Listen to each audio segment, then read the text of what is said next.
El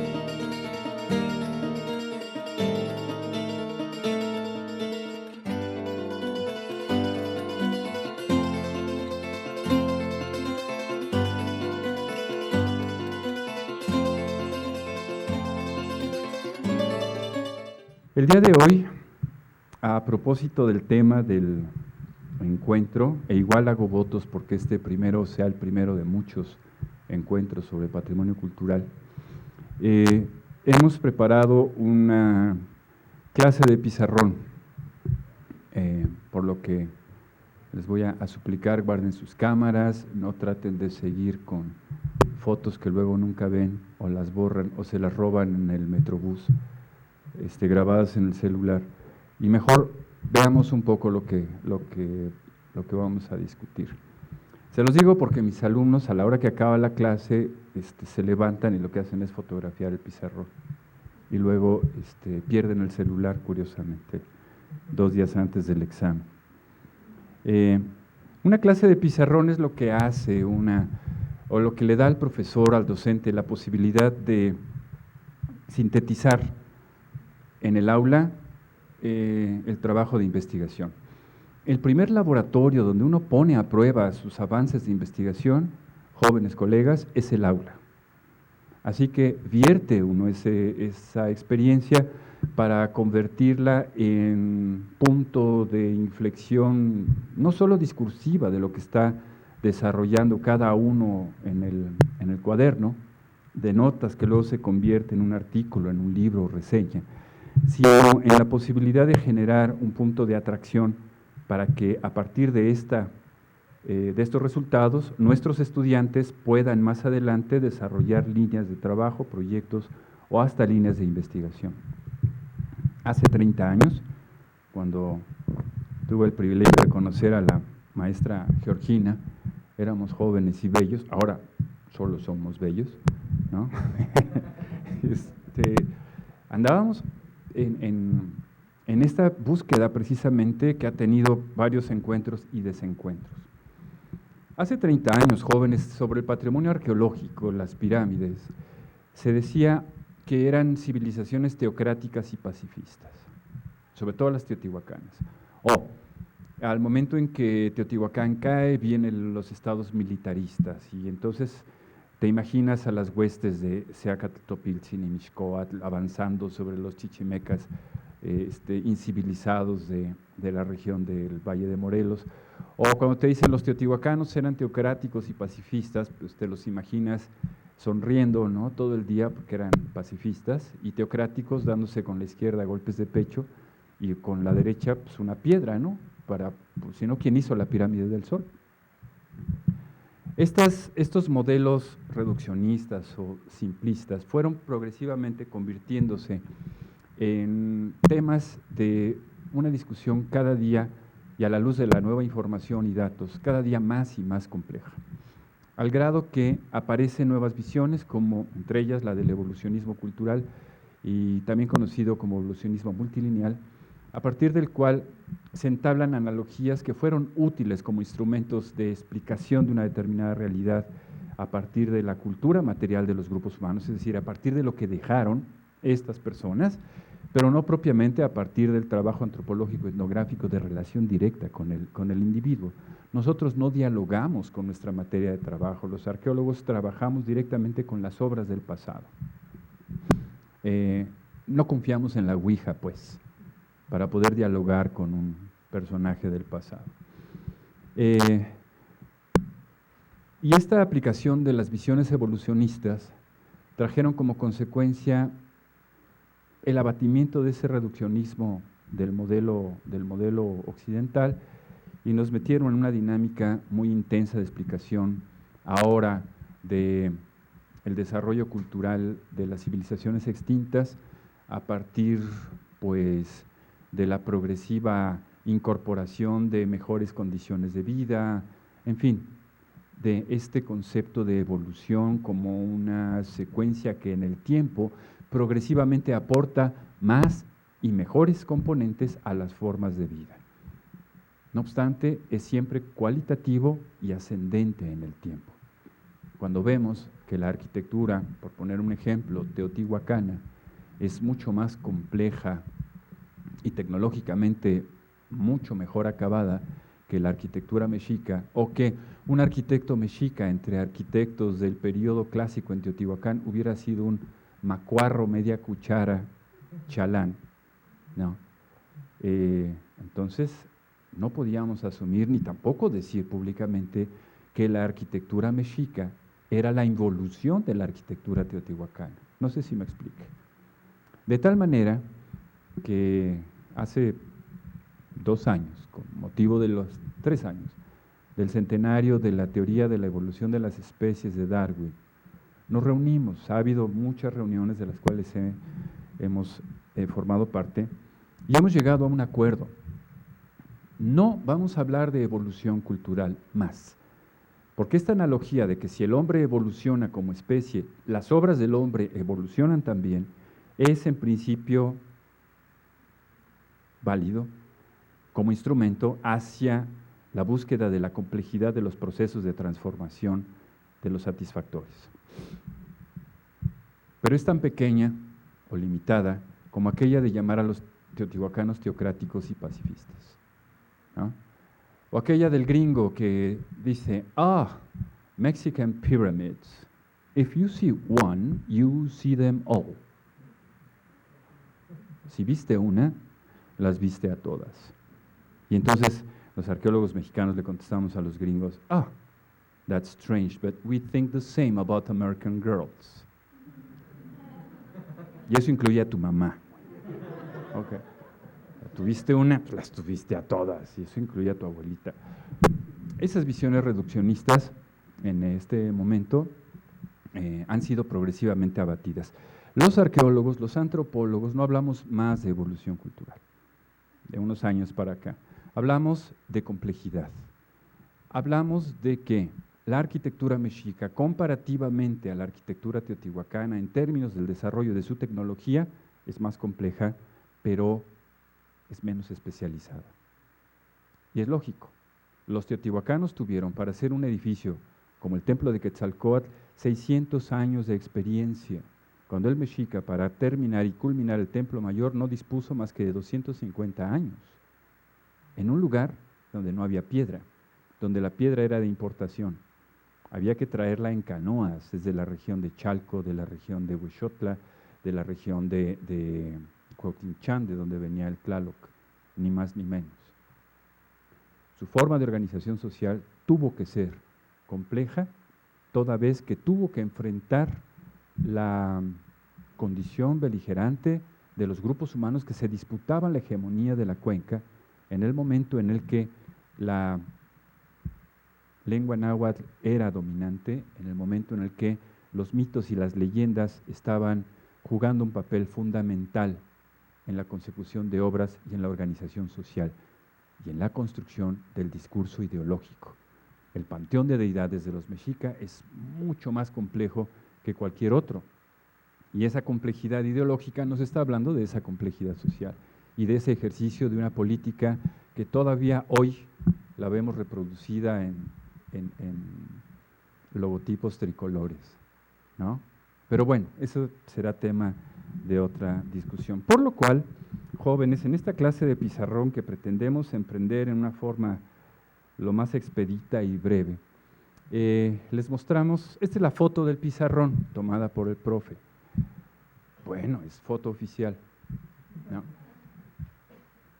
Es una gráfica elemental. José Villagrán García, teórico de la arquitectura, señalaba que las obras de la humanidad y las obras arquitectónicas, cual si fueran un punto en el espacio, pueden ubicarse a través de la componente de las ordenadas en las X y las abscisas. Es decir, a esta con la atribución de tiempo, secuencia cronológica, y la componente de espacio físico en las abscisas o el eje de las Y. Lo que hemos intentado aquí es colocar en las X al tiempo y en las ordenadas al gradiente de complejidad. ¿En qué radica el gradiente de complejidad? En una mayor o una más numerosa convocatoria para la edificación o la elección de sitio o la construcción de vivienda o la remodelación de una estructura. Lo que tienen aquí, jóvenes, es el resultado de varios años de investigación en un intento de síntesis, a partir del cual partimos del momento en el que no hay nada. El punto 0,0 de nuestra gráfica es el punto donde alguien o alguienes deciden construir y hacer una ciudad en ese preciso lugar. Cuando llegaron los europeos a América y particularmente al territorio de la Nueva España, había una gran cantidad de lugares habitados, ¿no?, y ocupados por los grupos indígenas. ¿Quién decidió hacer Xochicalco donde precisamente se encuentra Xochicalco y no abajo? ¿Por qué Monte Albán está donde está? Tienes que ir a Monte Albán y ver el control visual estratégico defensivo total, absoluto, envolvente del campo visual que genera Monte Albán con respecto del control político, ideológico, militar, económico que se ejercía en los pueblos de abajo. El emplazamiento de los sitios arqueológicos, jóvenes, es el resultado de un ancestral conocimiento puesto en la práctica. No fue un saorí con una horqueta de madera caminando por el mundo y cuando la horqueta se le iba para abajo, allí es donde iban a hacer la ciudad. O como lo hizo Mahoma, más inteligentemente que el saorí occidental. Soltó a su camello sediento en Medina y le dijo a su gente: yo ya me cansé, aquí me quedo abajo de la palmera. Donde se eche el camello o veas que rasca, ahí vas a hacer la mezquita de Medina. ¿Por qué? Porque el camello percibe perfectamente dónde está el agua. Y ese fue el punto. Ahora, ¿quién de ustedes se cree la historia del águila sobre el nopal devorando a la serpiente, que al ver a los dos teomamas se inclinó ante ellos? Y ese nopal nace sobre el corazón vuelto piedra del sobrino de Huitzilopochtli. En términos reales, estoy hablando con futuros arquitectos, urbanistas, diseñadores, planificadores. Yo creo que nadie se la devora, pero nos complace enormemente, al grado que es nuestro escudo nacional. Y lo saludamos todos los lunes cuando éramos niños, con fervor y pasión patrios. Es un prodigio, es una leyenda. Y aunque nadie lo pueda creer, o pueda creer que eso ocurrió, ese es en la historia el hito que oculta todo ese otro conocimiento ancestral necesario para haber dicho: aquí será nuestra capital. Ese punto 0,0 está discutido en un artículo que ahorita les doy el dato, publicado en el 2012 por la UNAM. Vamos entonces a la gráfica, si me permiten, vamos a ir un poquito apresurados por los tiempos. Es una arqueología de la arquitectura en el México antiguo, una propuesta que desde el 2008 hemos desarrollado hasta el día de antier. Prometo cambiar la fecha pronto. La componente de tiempo en el eje de las ordenadas y la componente de complejidad o gradiente de complejidad en las abscisas. ¿A qué nos referimos con ese gradiente de complejidad? A la progresiva incorporación de componentes en un sistema activo de producción, ¿no? ¿Por qué? Porque la producción es la que genera los satisfactores que resuelven demandas específicas o genéricas del grupo humano. ¿De acuerdo? Nuestros satisfactores hoy son más complejos que los del Pleistoceno. ¿Por qué? Porque con un artefacto de 150 gramos, oscuro, con un lado cortante, en el Pleistoceno un Tepexpan mataba mamuts. Hoy un artefacto como esos, y sin él no podía vivir. Hoy un artefacto como estos no, es más complejo. Aquel artefacto era solo de obsidiana, es decir, sílice, SiO2. En un objeto como estos hay al menos 13 elementos de la tabla periódica y sirve para comunicarse. No es mejor ni peor, es simplemente más complejo. Pero lo más importante es que está incorporado en la forma de vida de cada uno de ustedes al grado que lo han considerado ya hoy un objeto imprescindible. Y si no, pregúntenle a sus mamás. Si no los localizan por el celular a ver de qué color se les pone la cena ese día. El punto 0,0, decíamos, va directamente a una relación original del entorno o sitio con el grupo humano. La determinación a través de la selección del sitio, del grupo humano, de elegir un determinado punto en el espacio para sentarse, es un acto trascendental, ¿no?, que no pudo ser dejado a la casualidad. Y ahí vamos un poco a la construcción de nuestras constantes. El abatimiento de las casualidades nos lleva al terreno de los gradientes de complejidad. Esto es, en el urbanismo y arquitectura prehispánicos, colegas, nada es casual. No es como sus rincones maceteados de sus proyectos, ¿ok? Donde no saben qué poner luego, ahí está la macetita, ¿no? No, nada es casual. En un proceso de producción de espacios culturales, nada puede quedar improvisado. ¿Y saben por qué? Porque no es una decisión individual, sino es una decisión colectiva. Decía Fernando Barbara, un maestro nuestro que ya murió.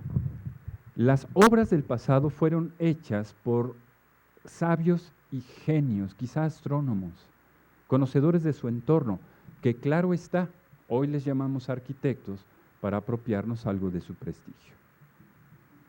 ¿De acuerdo? ¿Quién pudo haber hecho esto? Dirían, ¿no?, sus profesores de historia, un arquitecto.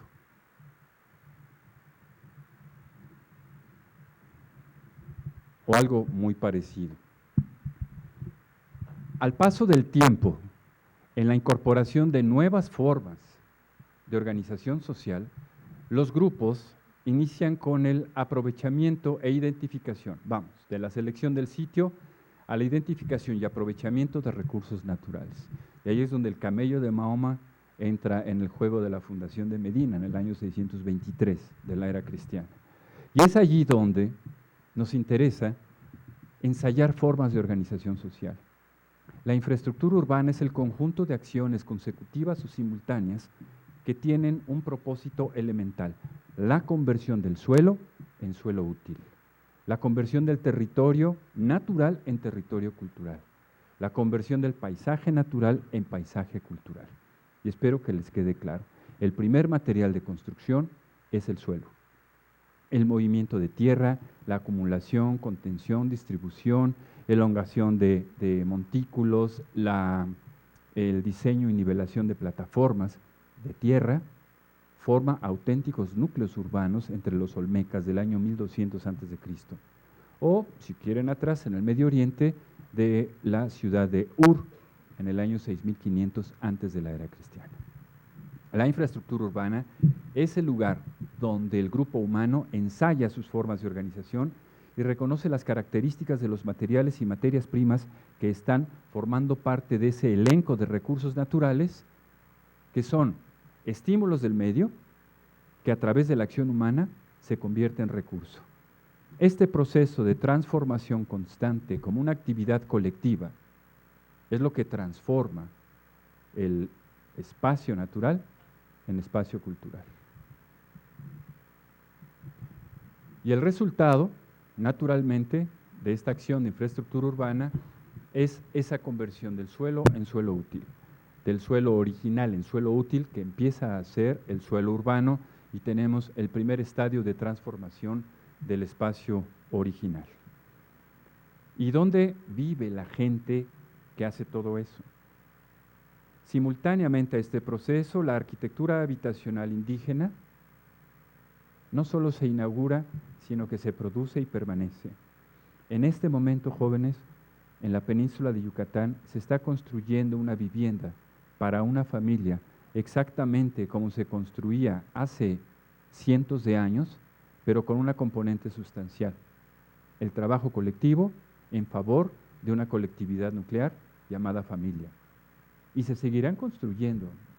Y a las casas mayas, como arquitectura habitacional popular, Ya les pasó el imperio mexica, digo, mayas chontales de Tabasco. Ya les pasó encima el virrey, el oidor, el encomendero, el archiduque, ¿no? Ya le pasó encima la república, las leyes de reforma, ya le pasó encima la amortización de los bienes de la iglesia, ya le pasó encima la renovación moral de la sociedad, la solución somos todos, ¿no? El PRI, el PAN, no sé si le haya pasado el PRD según el municipio, pero en Macuspana seguro, ¿no?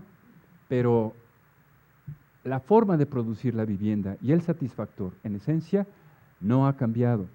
Por ello, si ustedes me permiten, la arquitectura habitacional que estamos identificando en el punto de la producción de infraestructura urbana va constante en el tiempo y conforma un satisfactor probado para las condiciones del contexto donde es producido.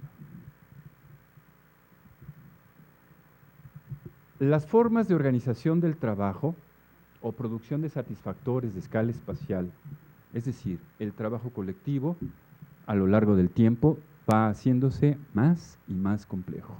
Es decir, ya empieza a aparecer la división del trabajo a partir de especializaciones.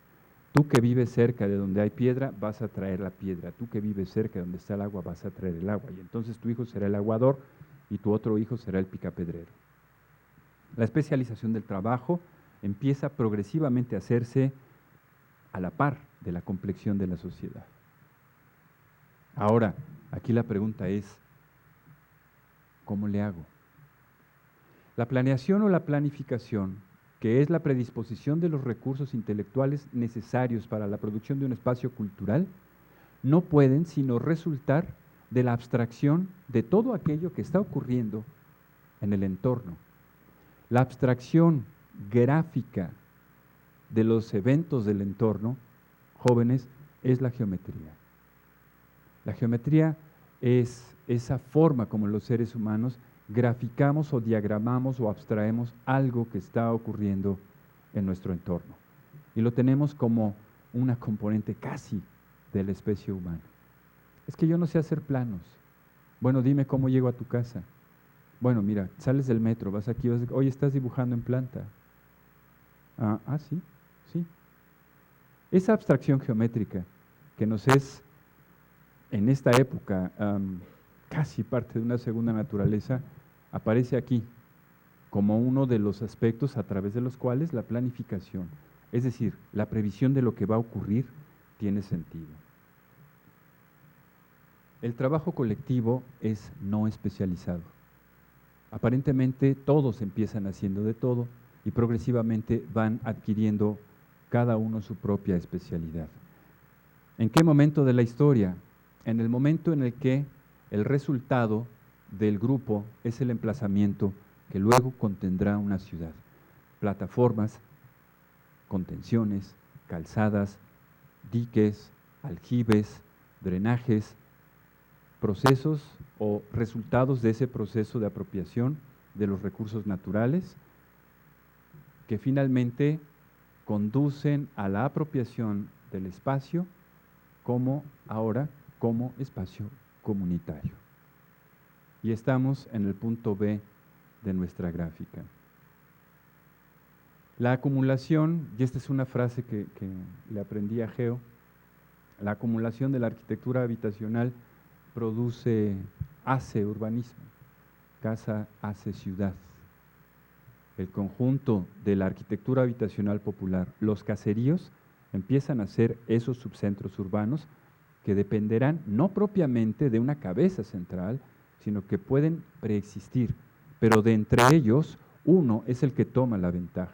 Y esto, jóvenes, se los puedo decir como resultado de 29 años de trabajo en el área maya. Los subcentros aparecen como caseríos y luego uno de ellos toma la ventaja. ¿Qué uno? No sabemos. Ya es donde vienen situaciones de orden político o ideológico. El lugar donde nació aquel que fue desde aquí y se la rompió a los del pueblo de junto. Eso puede marcar un hito importante, pero no podemos saberlo porque no está escrita la historia de los mayas, sino en las estelas que apenas estamos empezando a descifrar. Así pues, en síntesis, el trabajo no especializado nos lleva al terreno de la apropiación del espacio, que ahora denominado emplazamiento, está en la línea de tiempo en el punto más alto de la complejidad, donde la planeación o planificación a partir de la abstracción de los fenómenos naturales empieza a ser posible como resultado de haber concluido la conversión del suelo natural en suelo útil o urbano y haber ensayado formas de organización social a partir del desarrollo de la infraestructura urbana, que curiosamente las obras de infraestructura urbana son las que en esta época llevan a las vías de legitimación de ejercicio de poder.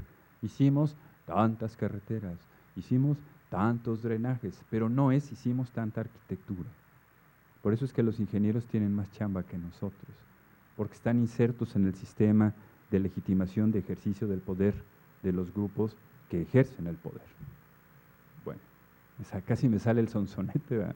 Bueno, la arquitectura habitacional popular, con este proceso progresivo de mayor incorporación o de mayor complejización o complejidad, confiere a ciertos ejemplares de esa arquitectura un carácter de mayor importancia por dentro del género habitacional, por lo cual aparece la arquitectura habitacional suntuaria y luego los palacios.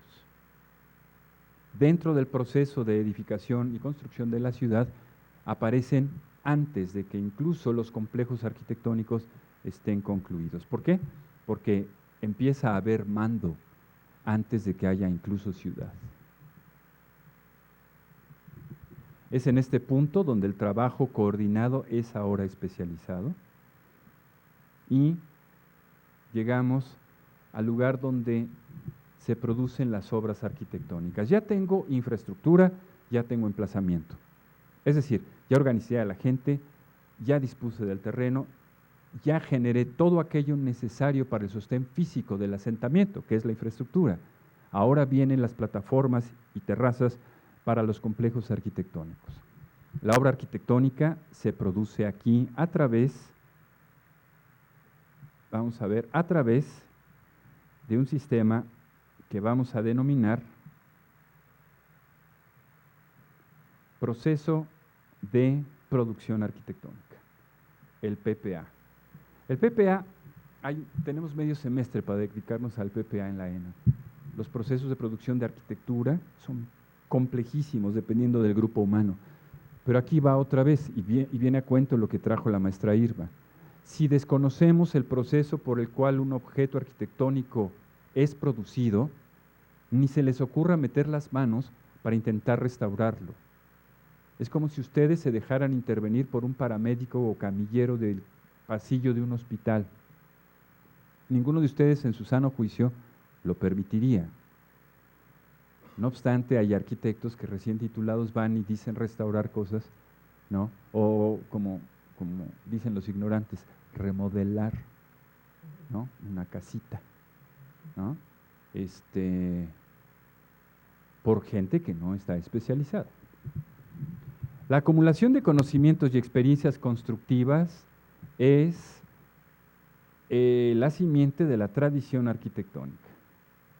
El trabajo es especializado y el resultado son las obras arquitectónicas con la letra C, que naturalmente están siendo reconocidas o siendo leídas, ¿no?, en su discurso arquitectónico.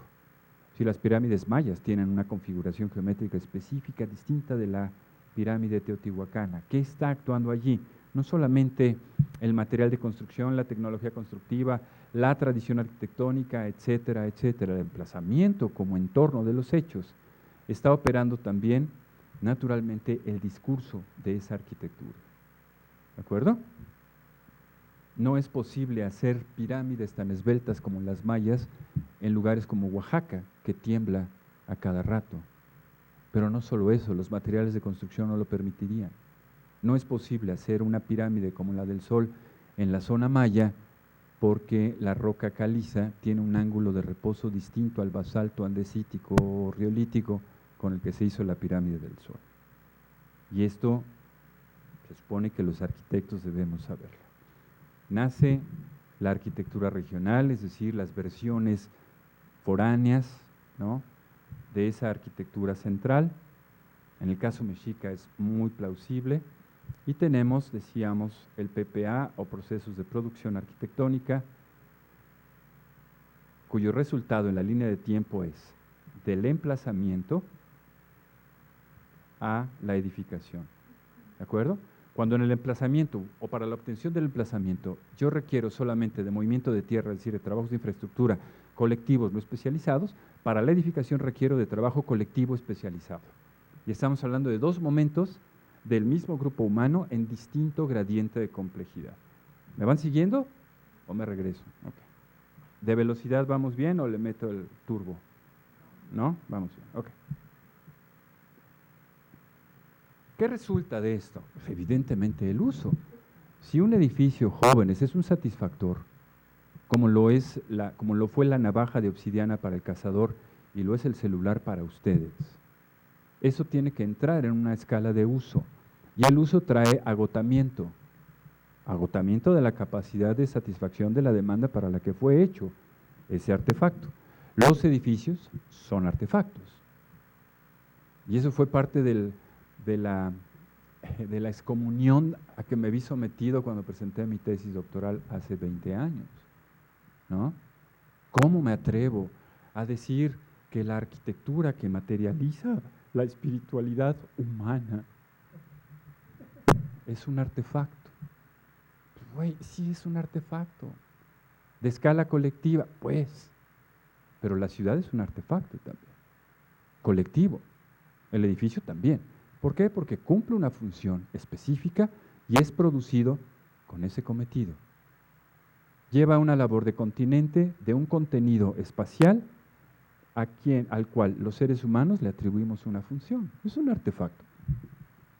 Cuando aparece una vasija en el pozo, porque a ese sí le decimos artefacto, tenemos el continente, la vasija, el contenido se ha perdido. Y especulamos entre el continente, ¿no?, para suponer que había de contenido. En un edificio igual. Está el continente y el contenido cultural ha muerto. Hablé como chileno, ¿verdad? Ha muerto. No, ha muerto. Entonces, ¿cómo es posible que perdamos de vista en el campo visual se nos ocluya esa percepción funcional del objeto arquitectónico? Se usa y se agota. Y cuando se agota, este objeto es materia de trabajos de conservación y mantenimiento. Ya no solo la edificación, que ya vimos que es un indicador de gradiente de complejidad de una sociedad extinta, sino que ellos también la conservan o la demuelen. Hay edificios que los propios teotihuacanos demolieron y ocultaron a la historia teotihuacana y nunca nadie más supo de las generaciones futuras que ese edificio existió. El templo de Quetzalcóatl, ni más ni menos, que ahora se está explorando por el arquitecto Sergio Gómez. ¿Ya vieron que metió un robot que diseñó el Politécnico? Le decimos Wally, ¿no? A ver si no, no, Wally. Es igualito a Wally, no es falta recoger basura.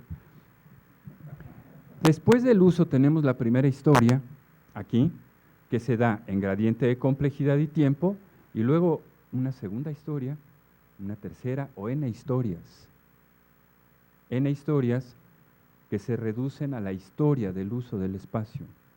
Y aquí es lo que vimos en una continuidad cronológica con la maestra Irma. En tal año fue tal cosa, en tal año fue tal otra, en tal año fue tal otra, otra y otra. Y dice que hay un profesor que dice haber ido al cine, pero también era salón de baile. ¿A que no dijo, yo fui ahí cuando era antro? No, soy universitario, ¿cómo voy a...? Ahí vi lo que el viento se llevó. Ay, ¿no? Ahí conocí a mi primer chava. Bueno, en fin. ¿Cuál es? Anda por ahí de la tercera historia del edificio. ¿Me van siguiendo? De un edificio muchos o cuantos formen el paisaje urbano de la ciudad. El uso marca vigencia. La conclusión... Salud. La secuencia de sobreposiciones concluye. y el edificio caduca. ¿Caduca en qué? Caduca en su condición de satisfactor. Ya no satisface más la necesidad original para la que fue hecho. Se pierde el discurso y su legibilidad. ¿Y qué ocurre? Se abandona.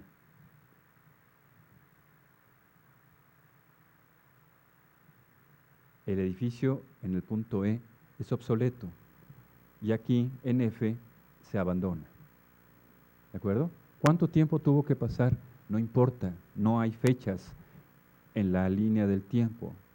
Lo estamos hablando genéricamente. Y el gradiente más elevado de complejidad es esas acciones de uso y desuso.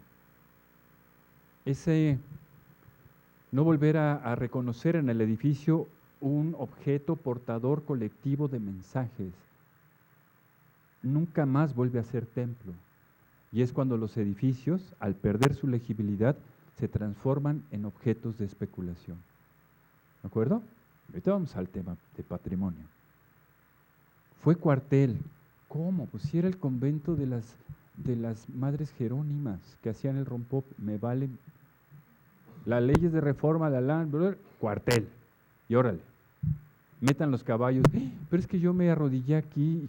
Ese es tu problema. ¿No? Ahorita lo que necesitamos es que no se mojen los cuacos porque vamos a irle a romper su mandarina al ejército de los conservadores. ¿Sí me explico?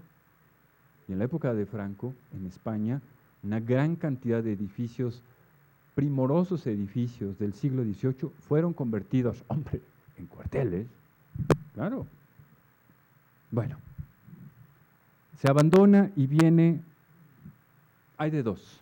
La acción deteriorante del medio, es decir, el edificio se abandona y en el mundo maya la selva vuelve a reclamar su terreno, por encima de las labores de infraestructura y por encima de la ciudad. Y entonces vienen esas fantasmagóricas fotografías de la National Geographic, ¿no? Las raíces arrancándole las piedras a los edificios. Las han visto, seguramente. Pero el problema viene cuando la acción deteriorante es antrópica, jóvenes, cuando hay demolición deliberada, ¿no? Por muy mal que esté el edificio de Jesús María, no hay acción deteriorante deliberada. ¿Sí me explico? Es el paso del tiempo el que ha dejado en ruinas a este objeto. Pero cuando la destrucción es por agentes antrópicos, la mejor obra del barroco francés, hecha por el arquitecto Gabriel al rey Luis XV, es el Palacio de las Tuilerías. Bueno, fue el Palacio de las Tuilerías, del que hay descripciones exorbitantes de su riqueza y de su suntuosidad. ¿Alguien conoce el Palacio de las Tuilerías? No. Los revolucionarios franceses demolieron hasta los cimientos el palacio. ¿Por qué? Pusieron pastel de Sanborns, bellísimo. No es por el pastel, es por lo que representa. ¿De acuerdo? La Revolución Francesa cambió las instituciones y cambió los portadores del mensaje de lo que estaban combatiendo. En cambio, en México, el Palacio Legislativo de Porfirio Díaz lo convertimos en el monumento a la Revolución, que ahora ya tiene pajarito, ¿no? La quinta columna, ¿ya la vieron ahí? De vidrio, ya de ver, hasta subido, me imagino, ¿no? Decía mi abuelo, hacer revolución y no cambiar instituciones es como bañarse todos los días y no cambiarse los calzones. El monumento a la Revolución es una obra del Porfiriato. Ojalá hubiera un monumento a la Revolución algún día. Dicen los parientes de Zapata que entonces sí permitirían que estuviera ahí. La demolición deliberada sobreviene como un acto de renuevo generacional donde la acción deteriorante del medio se ve empalidecida por la acción del hombre. El hombre es capaz de grandes obras como estas, pero es capaz también de convertirlos en polvo o que no quede piedra sobre piedra. Es ese momento cuando el objeto arquitectónico se convierte en objeto arqueológico. Okay. Preguntas hasta aquí. Ahí está, de la A a la F. En la A tenemos como resultado la disposición del suelo con la infraestructura. Con el emplazamiento es la conversión del paisaje a horizonte cultural. Los objetos arquitectónicos edificados como resultado de los procesos de producción arquitectónica. El uso social del espacio, una vez que el objeto se ha obtenido, el espacio contenido por el entorno urbano, que es el continente, y entonces se entabla una relación fractal, padrísima, continente-contenido. El paisaje contiene a la ciudad contiene la arquitectura contiene el espacio contiene a las personas. ¿Sí? ¿Vamos bien? Donde se va progresivamente de genérico a específico, se va desdoblando, ¿no?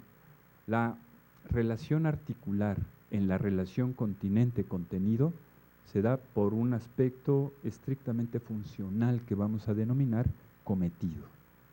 Si no tiene uso, si no tiene una función específica, esta relación del continente y el contenido se rompe. ¿De acuerdo? Equivale a lo que hacen ustedes cuando esto se vacía. ¿Vale? Y no le crean, ya que traigo aquí la botella, hay maestros que dicen, el arquitecto es el creador del espacio. Electropura es la creadora del agua, entonces. ¿No? Electropura embotella el agua es un ecofacto, el espacio es un ecofacto, preexiste mucho antes de los arquitectos. Lo que hacemos es darle una función, es llevar a cabo la tarea ancestral que como arquitectos tenemos, es capturar el espacio para darle una función. Es generar continentes que contengan espacio con un cometido específico de habitar, trabajar, enseñar, etcétera, etcétera. ¿Ok? Bueno. Como ven, nunca me verán en la lista de los premios Pritzker y yo sigo durmiendo tranquilo.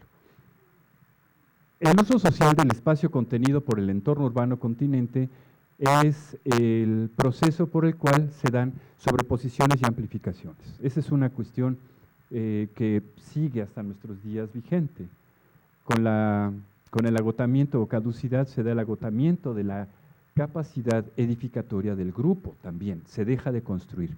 Jóvenes, un indicador de contracción económica, se los digo como arqueólogo, es decir, cuando la ciudad va a ser abandonada, cuando el grupo humano está a punto de abandonar el sitio, es 2 generaciones antes de que deja de edificar.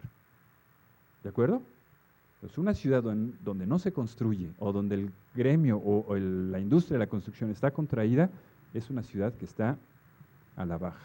Por fortuna la nuestra no. El problema es que haga casas feo, ¿no?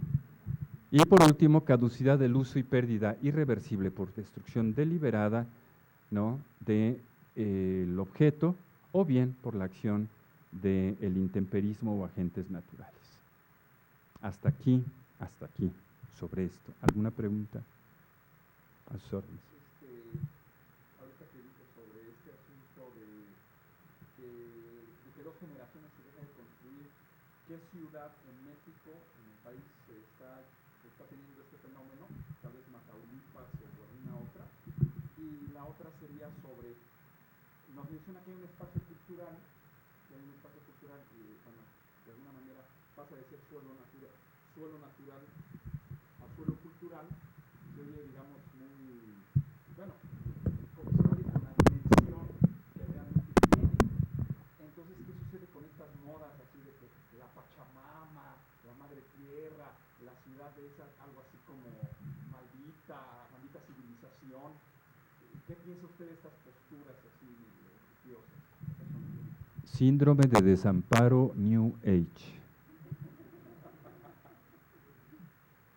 El regreso al pasado, que es lo único que tenemos para abrevar en la explicación del presente, ¿no?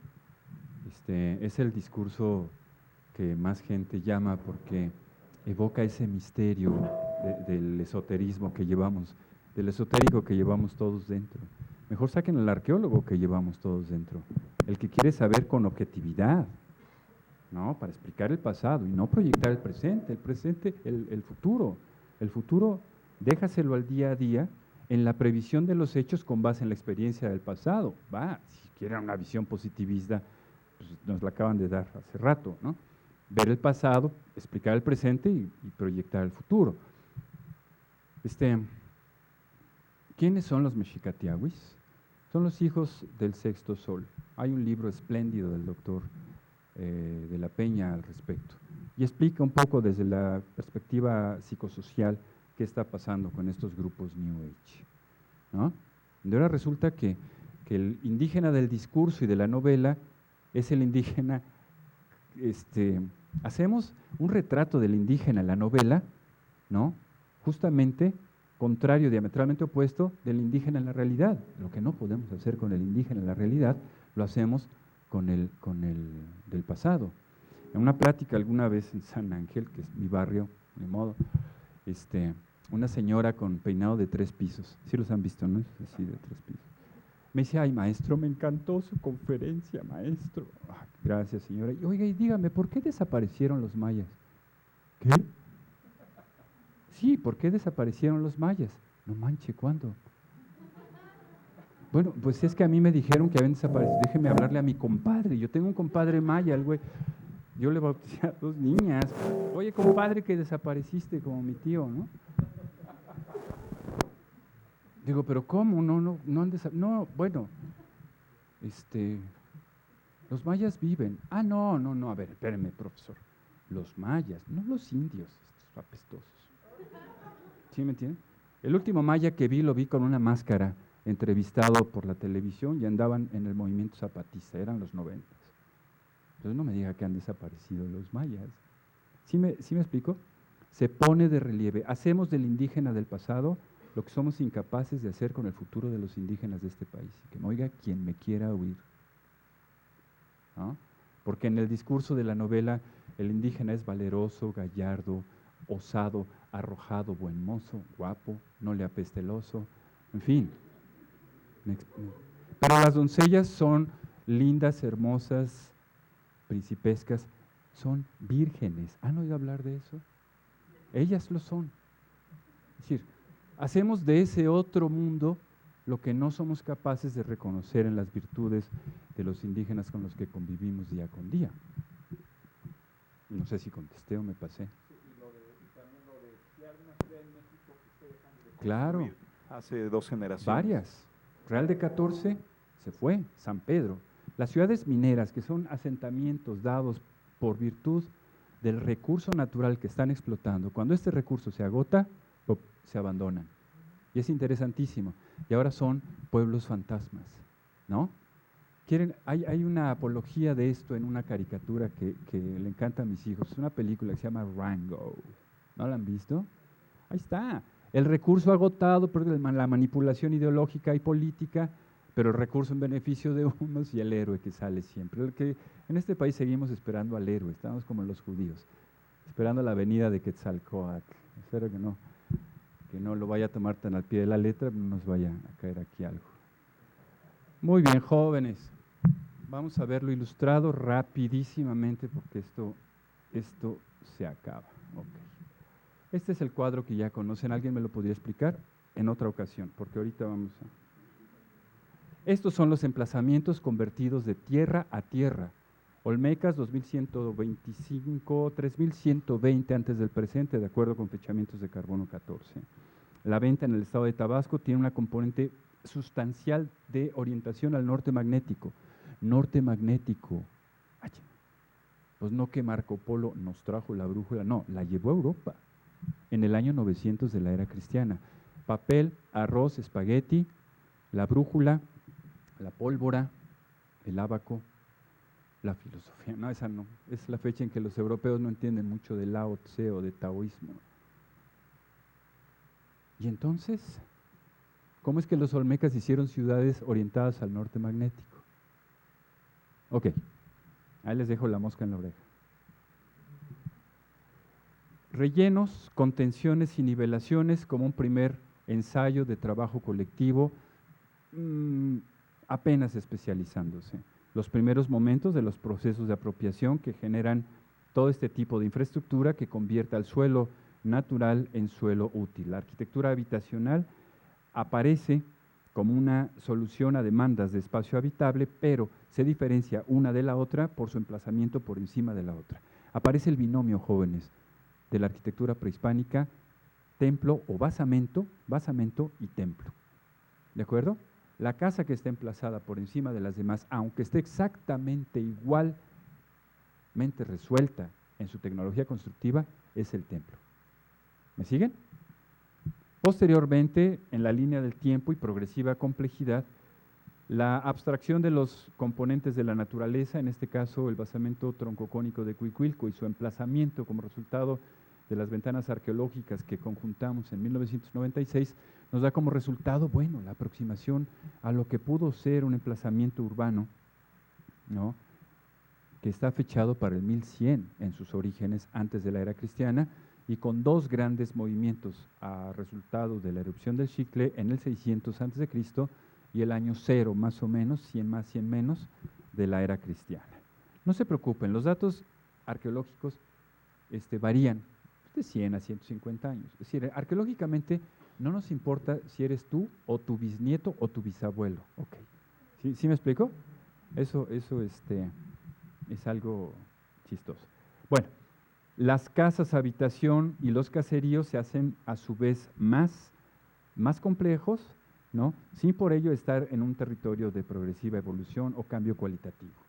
Se reproducen y se diversifican en sus funciones. Este es una casa, un conjunto casa-corral en la región de la llanura costera del Golfo de México. De estas casas vemos desde el río Pánuco hasta Progreso en el Golfo de México, Progreso en Yucatán. Las casas habitación ensayan formas de obtención del recurso. Aquí es un chultún doméstico. En la casa se produce y se obtiene recurso hidráulico. Por ejemplo, el chultún es el sistema de recolección de agua, edificado a través del acto colectivo, pero el agua se obtiene a través de los desniveles que van directamente a una piedra horadada, chultún, que recolecta el agua y la almacena. En la secuencia es muy sencillo. Vamos a viajar sin tener que fumar nada entre el año 600 antes de Cristo y el 600 después de Cristo. Lo que vamos a ver en segundos es el trabajo de 25 años de los arqueólogos en Tikal, ¿no?, pero fue el trabajo de 1200 años de los mayas. Esto quiere decir a 4 generaciones por siglo, son 12 siglos. ¿De cuántas generaciones estamos hablando? 48 generaciones. Jóvenes, ¿dónde estaba su quinta generación atrás y qué hacía? Somos una generación de migrantes, ¿ven? Los mayas vivían en esos sitios, construían en esos sitios y sabían a la perfección qué hacía su 19ª generación atrás. En el año 600 antes de Cristo, la selva está invadiendo el territorio y hay de un promontorio de caliza una oquedad que los grupos humanos se apropian como el punto central de su asentamiento. Progresivamente se edifican una serie de plataformas en los procesos de apropiación. Ojo, esta es la escala humana. Y el bosque tropical húmedo va cediendo lugar al territorio progresivamente ocupado por los grupos humanos. Las plataformas se suceden, hay muertos, hay grupos o individuos que se sobreponen al común de su población y se guarda memoria de ellos a partir de sus tumbas. Progresivamente la selva va cediendo el lugar a la infraestructura, los basamentos, la edificación, la sobreposición, las plazas, la complejidad de su arquitectura y el recuerdo vívido de ese punto inaugural ahora reproducido arriba. ¡Auch! A ver, jóvenes, ¿cómo me pasan este nivel acá? Después de 400 años. ¿Me explico? ¿Cómo le hacen para que la caverna de Teotihuacán, que está en el centro geométrico de la pirámide, 8 metros abajo del suelo, tenga, por variación de 90 centímetros, a plomo la cúspide de la pirámide? Un problema de trazo y nivelación digno del chorrocientavo cuatrimestre, ¿no? Atentos, está aquí. Y encima de ese ahora se hace una especie de tlecuil, una caja de agua, y luego encima se le edifica un templo que adquiere progresivamente mayores dimensiones, hasta quedar la selva totalmente desplazada y ahora la gran Acrópolis Norte que vemos aquí en la acuarela del Doc, esta, ¿no?, es uno de los emplazamientos más significativos, digamos, insignia del sitio de Tikal. De tal manera que es el parámetro para que luego vengan estos edificios. En Tikal, Guatemala, los grandes edificios son del año 730, 670 al 730. Este es del 600 antes de Cristo al 600 después de Cristo. Okay. Ocupa el escenario y el espacio mucho antes que los grandes edificios por los que son conocidos Tikal. Este hábito de la progresiva sobreposición y refuncionalización de los objetos está aquí contenida por la hipótesis de trabajo que generamos en el 2002, a partir de la cual suponemos, por un análisis geométrico, que existe un templo en el interior del templo de las inscripciones, lo cual nos lleva a sospechar que además de la tumba de Pacal, hay al menos 2 cámaras más. Este es un artículo también publicado en 2013 que pueden consultar, ahorita les doy los datos donde pueden hacerlo. Y nos llevó 4 años ya llegar a la geometría de este ejemplar. Otros ejemplares de emplazamiento en Yaxha, en Guatemala, iba a decir en el estado de Guatemala, perdón. Sí dicen que Chiapas era de ellos. Bueno, México llegaba a Panamá, pero en fin. Y los sistemas constructivos. Esto ya no lo puede hacer cualquier macuarro. Ay, sí. El relleno, la contención, la nivelación, el movimiento de tierras, materiales, en fin, lo puede hacer cualquiera. Esto ya no. Esto es un cajón de mampostería por el cual progresivamente cada cuerpo se va sobreponiendo uno al otro hasta alcanzar alturas monumentales en el contexto de la ciudad. Emplazamientos como Ranas, Toluquilla, Mitla, un trabajo del arquitecto Marquina donde Monte Albán, Mitla, Ranas, Teotihuacán y Chichén Itzá están dibujados a la misma escala. Entonces podemos decir, sin temor a equivocarnos, la plaza de San Marco de Venecia cabe 4 veces en la plaza de la Luna de Teotihuacán. ¿Ok? En la ciudadela de Teotihuacán cabe completito el recinto sagrado de Tenochtitlan, ¿no? Entre la pirámide del Sol y la Luna tenemos la superficie de la Plaza Roja de Moscú. Entonces empiezas con ese juego de la analogía que te hace aparecer en conferencias erudito. Tengan cuidado. Pues divertido también, ¿no? Ok, Xochicalco. ¿Quién dijo, vamos a hacer aquí Xochicalco? Y se va a llamar Xochicalco. ¿Por qué lo dijo? ¿Cuándo lo dijo? Porque además de todo esto, jóvenes, el Sol del 21 de marzo aparece en el eje de diseño de la pirámide del Sol. ¿Y qué tiene que ver el 21 de marzo? Que el equinoccio es el cambio estacional y es a su vez el cambio de las formas de producción agrícola que son la base de sustentación alimentaria de los grupos indígenas. Uxmal, por ejemplo, vean, Uxmal, el sitio, desde la Gran Pirámide hasta el Adivino, incluido el cuadrángulo de las monjas, cabe 4 veces en Teotihuacán, ¿no?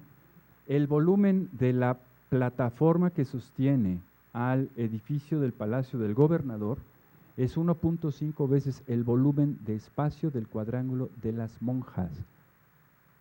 Todos nos sorprendemos por el cuadrángulo de las monjas, y ni quien le eche un lazo a estos millones y millones de metros cúbicos que a fuerza de malla del clásico fue edificado para colocar como cereza del pastel al Palacio del Gobernador. ¿Me siguen? Ok. Otros sitios de la zona maya, para no distraerlos, y nos vamos a Teotihuacán. Una foto de mi esposa. Me encanta darle el crédito porque yo no pienso subirme a un globo. Acepté que subiera a mi esposa con paracaídas porque iba mi suegra sin paracaídas. No es cierto. No, que de paracaídas van a llevar. Bueno, en fin, lo cierto es que el crédito es para Blanca, mi señora. El eje de diseño, inequívocamente. ¿Cuál es la pirámide más importante en Teotihuacán, jóvenes arquitectos? No confundan lo grandioso con lo grandote. ¿Ok? Un café expreso puede ser grandioso. Depende de la hora. O después de qué, ¿no? Te tomes el café expreso. Pero un café de esos de vasito donde te atascan el vaso y quien se acaba tomando el café es tu mano, ¿no? Eso es grandote, no grandioso, ¿no? Un cóctel de frutas en la estación del metro Panti, con chantilly. ¿Y ese que le pongo granola, jefe? No, así déjalo, ya mira, está en la granola y además te dan un palillo.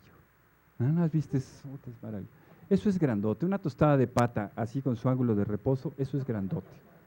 Si te la sabes comer bien y a la primera mordida no se te caen las manos toda la cebolla, las lechuga, entonces eso fue grandioso. ¿Sale? La pirámide de la luna es la más importante en tanto es el remate visual del recorrido de la calzada, por la implicación de las obras de infraestructura que están en torno de la colocación del objeto en su contexto dimensional y oclusión del campo visual del observador, es grandiosa. La del Sol es grandota. ¿De acuerdo? Ok. Yes, my friend. Por eso decían águila o sol. Ahora, para que siguiera siendo águila o sol, pusieron el quinto sol del calendario azteca, ¿no? Pero cuidado de echar volados con un peruano, porque si avientas la moneda siempre cae sol. Es su unidad monetaria. Ok, croquis de campo del DOC, sistemas constructivos, desarrollo de los PPA, procesos de producción arquitectónica y resultados que son realmente conmovedores. No sé si tenemos tiempo, ¿sí? Ok. Ya me dieron permiso allá las chicas. Gracias. Ok, espérenme. Yo quisiera en unos segundos.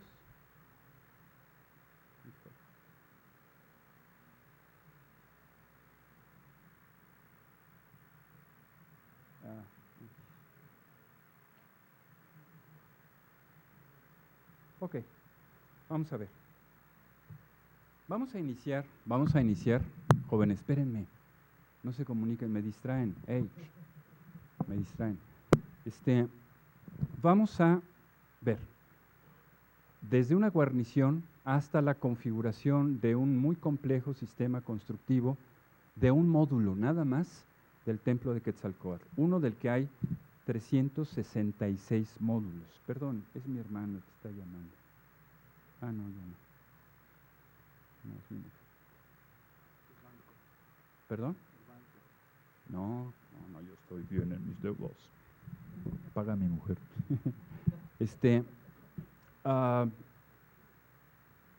Un módulo que requiere al menos 14 distintas especialidades de trabajo constructivo con aproximadamente 650, 700 kilogramos de resultado arquitectónico, que ustedes van a ver ahorita la progresiva complejidad de este objeto y que tendrás que reproducir 366 veces para tener el edificio. ¿Sí me explicó? Okay, vamos a verlo.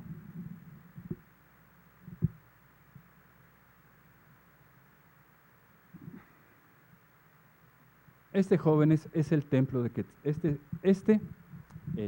Vamos a ver, esta es una guarnición que nos permite cambiar el nivel de aquí a acá. Un incremento en el volumen, una geometrización y preparación de un ángulo, luego la colocación longitudinal de molduras ranuradas que reciben 2 hiladas de piedra previamente labradas para deslizar el clavo con la cabeza de Quetzalcóatl. 2 hiladas que forman este eje de simetría y luego cierran el sistema con la moldura superior para iniciar el desplazamiento del talud y cerrar el sistema constructivo con un pavimento de cal.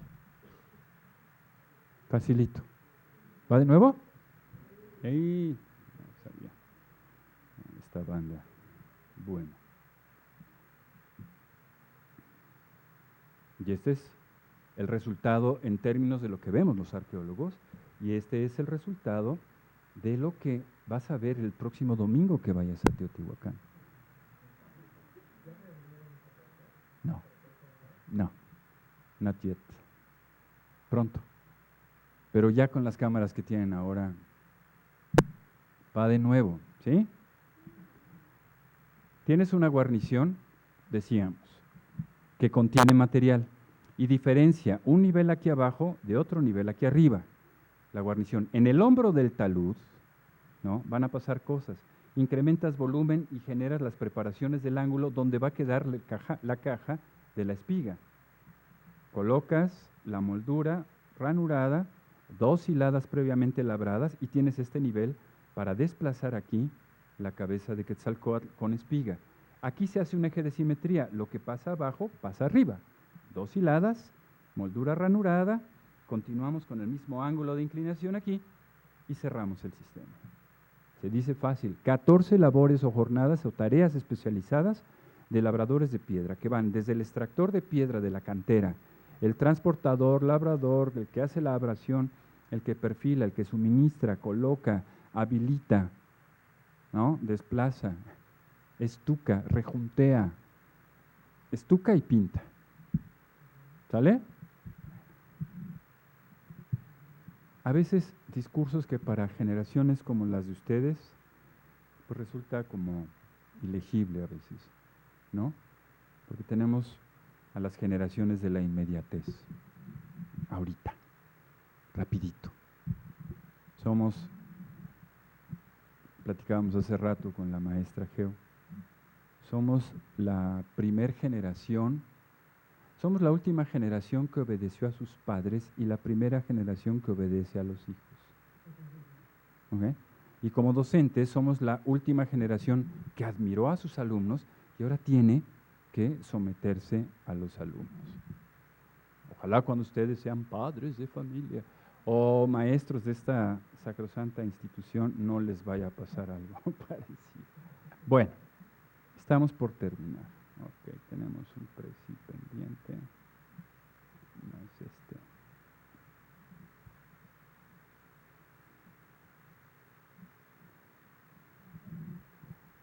Ahí están toda una serie de posibilidades que en Veracruz, en Oaxaca, en Teotihuacán, en la zona maya, tenemos para explorar este tipo de experiencias.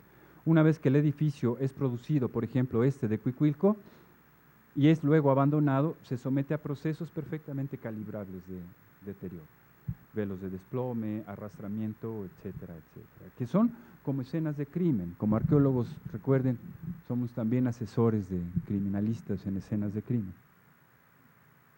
De verdad. Un ejemplo, como el que trajo la maestra Irma, desglosado en todos sus componentes, el templo 2 del edificio B de Tlahuizcalpantecutli en Tula, y el grado de detalle al que podemos llegar en la reproducción bajo condiciones de control de los objetos y sus sistemas constructivos. Analizar los sistemas constructivos es el viaje de ida y el viaje de regreso, el tornaviaje del conocimiento aplicado de esos sistemas constructivos, lo llamamos restauración. Con complejísimos sistemas. La escultura ya no pesa en el edificio, ahora la escultura carga al edificio.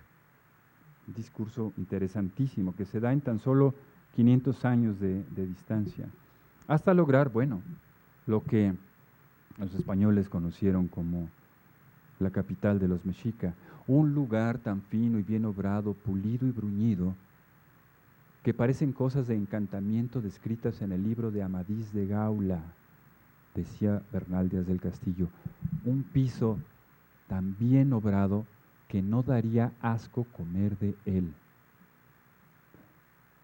¿Quién de ustedes vaciaría su maruchan en un andén del metro?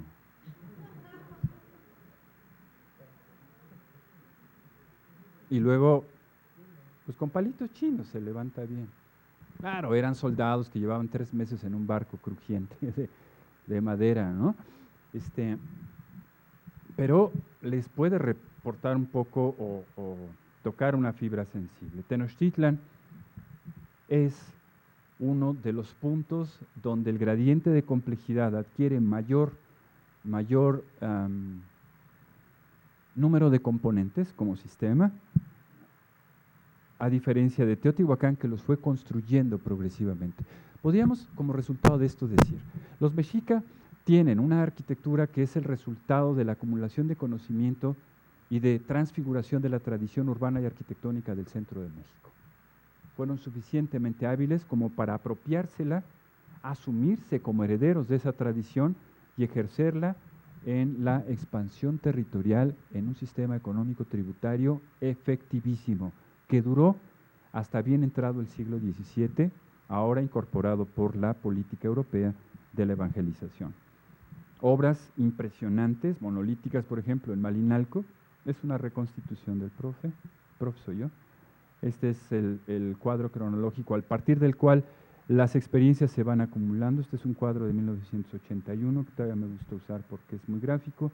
Y una vez que se abandona un edificio, los agentes del medio actúan, el edificio reacciona, se comprimen y se distienden, entran en estados de compresión, flexión y flexocompresión, materiales que no están previstos para esto hasta convertirse en montículos que ya podemos explorar.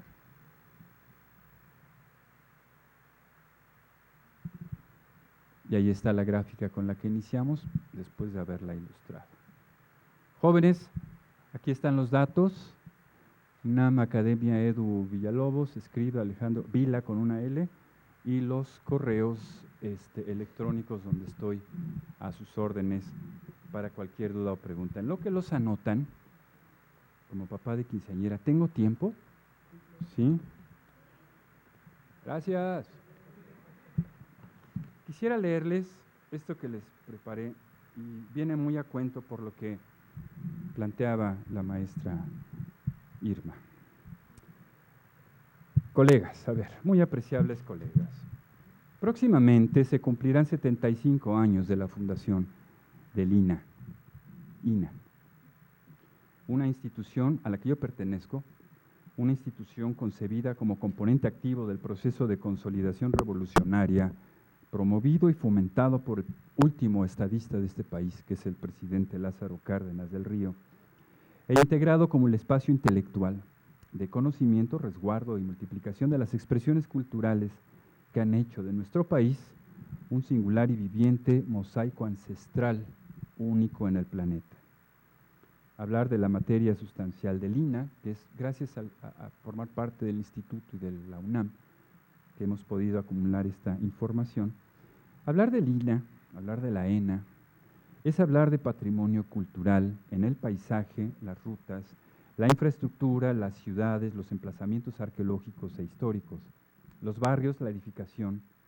Y hablar de ello es reconocernos a través de lo que resguardamos. Hablar de patrimonio cultural, colegas, es hablar de soberanía.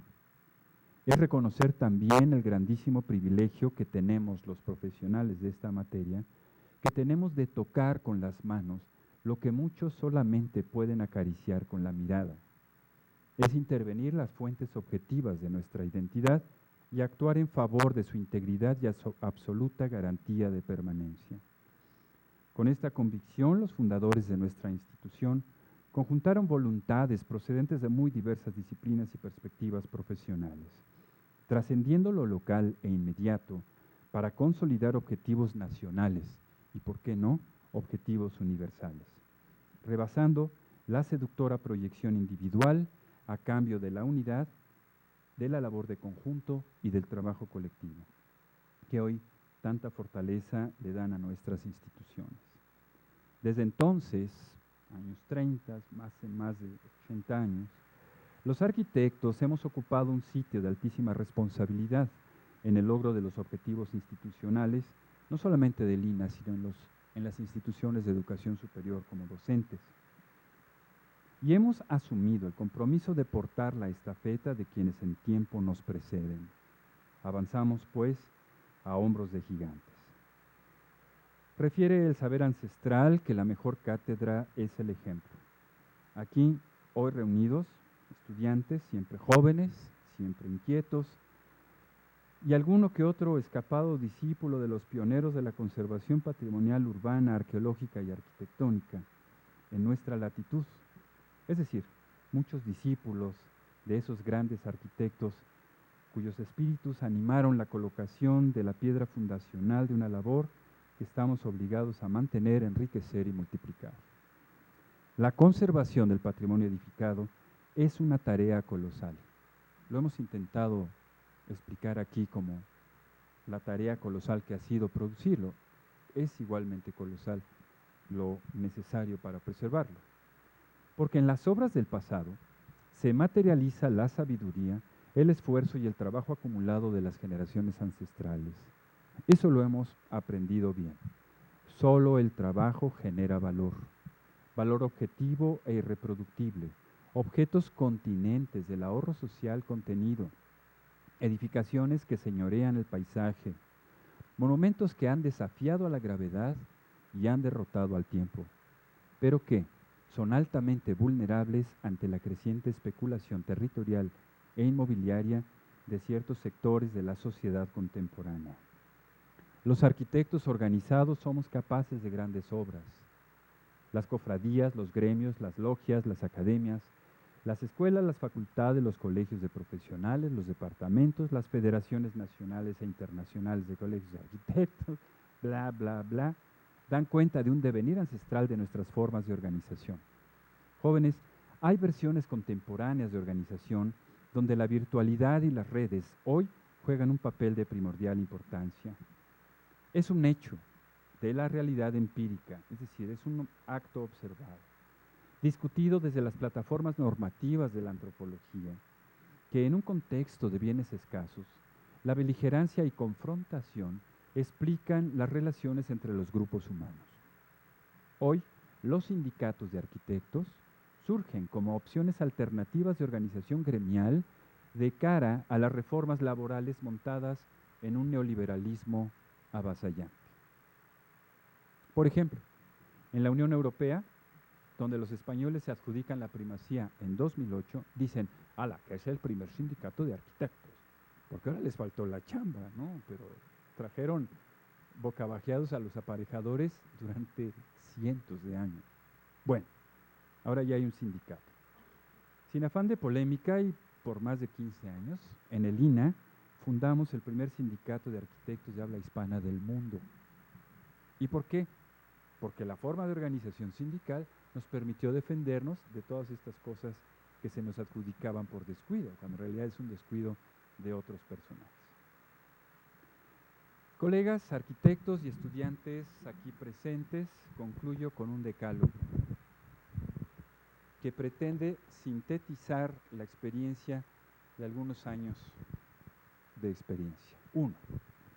Somos un conjunto de profesionales dedicados y comprometidos con el avance y extensión del conocimiento en materia de conservación del patrimonio edificado, los especialistas en esta materia, por lo cual debemos, 2, reconocer nuestra obligación para con nuestra disciplina, nuestros colegas, nuestros estudiantes y nuestras instituciones, pero sobre todo para con la sociedad en general, que es la que paga parte, la luz, el espacio físico, etc.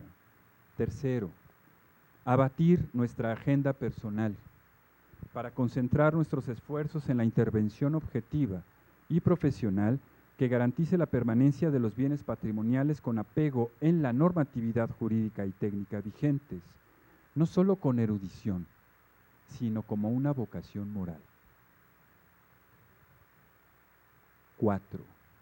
Reconocer la actualización de conocimientos y la investigación como actos de confianza pública y asumir el servicio profesional como una obligación social. 5. Ejercer nuestras responsabilidades con creatividad, imaginación y rigurosa atención al marco jurídico que rige la intervención de los bienes patrimoniales. 6.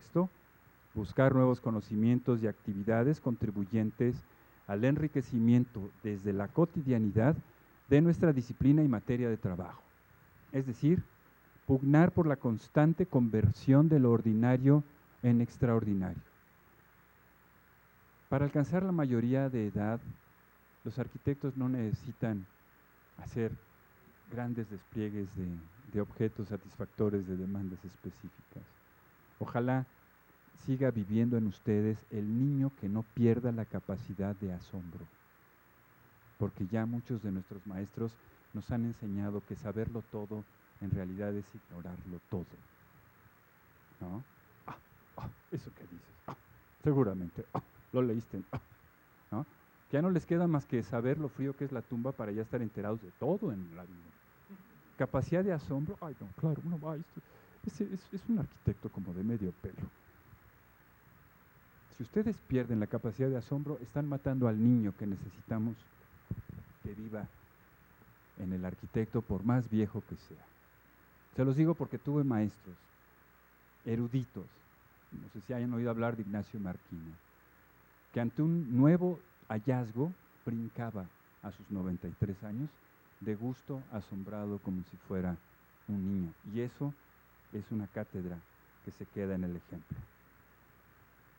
7. Asumir como eje la labor profesional cotidiana, el oficio de arquitectos en la conservación de nuestro legado patrimonial urbano y arquitectónico, no solo por su condición de objetos del bien común y utilidad pública, como lo marca la ley federal y nuestra constitución política, sino por su condición de legados insustituibles, o sea, que no pueden ser sustituidos por otros, únicos, originales, inalienables, que son tuyos, míos y de todos, imprescriptibles, es decir, que no son como su Boeing que caduca, o las medicinas de la farmacia del ahorro que caducan, o tu sopa Campbell's que caduca.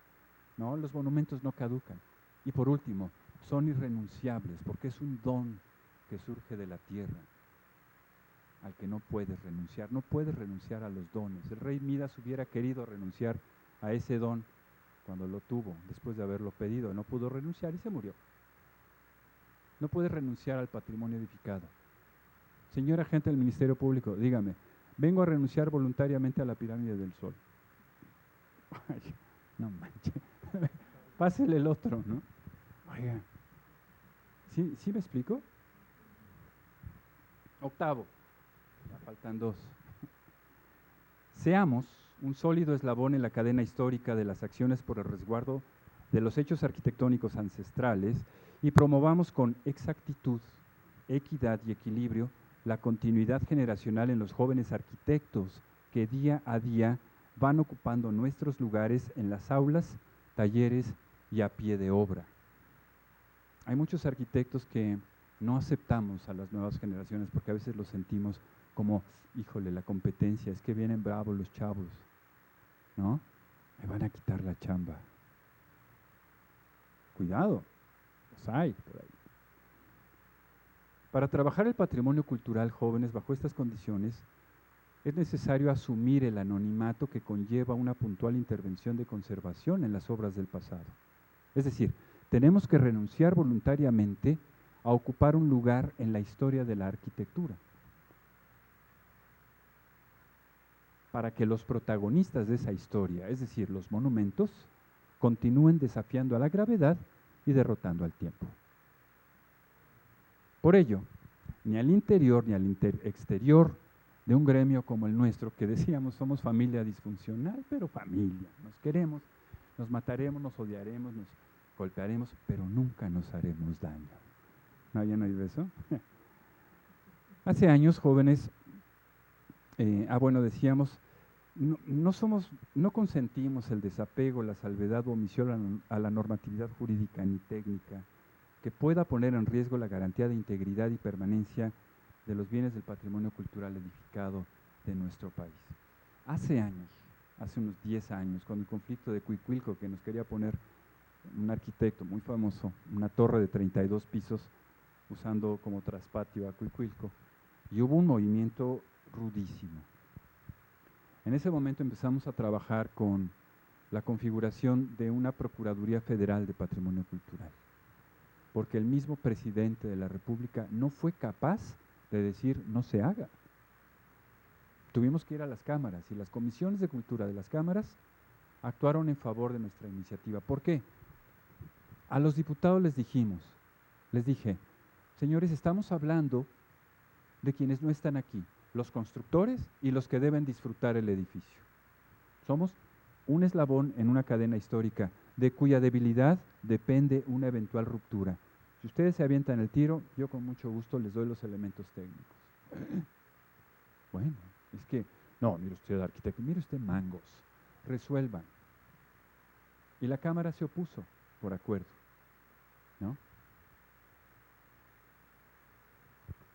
Una posible Procuraduría Federal de Patrimonio Cultural que surgiera de la elevación a rango constitucional de la garantía individual del derecho a los bienes patrimoniales. Es decir, llevar a efecto en el ámbito constitucional esa insustituibilidad, inalienabilidad, todos esos 4 atributos de los bienes patrimoniales.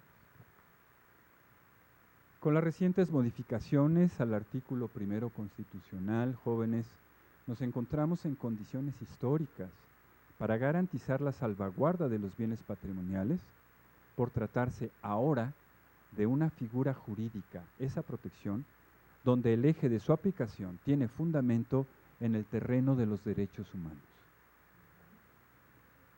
Es decir, vean el artículo 1 constitucional y en el llamado, es un tecnicismo jurídico, control de convencionalidad, todo atentado a un bien patrimonial es un atentado a los derechos humanos elementales de disfrute del patrimonio cultural, de búsqueda de la raíz, de vínculo de identidad. Si hay arquitectos aquí que le quieran entrar a esto, bienvenidos, porque nos faltan cerebros. Y las generaciones que éramos los pibes de ayer, ¿no? Pues ya estamos veteranos, pues, ¿no? Concluyo. Jóvenes colegas, estamos en condiciones óptimas para trabajar intensamente por nuestras fuentes objetivas de identidad materializadas en el patrimonio cultural de nuestra nación. Muchísimas gracias.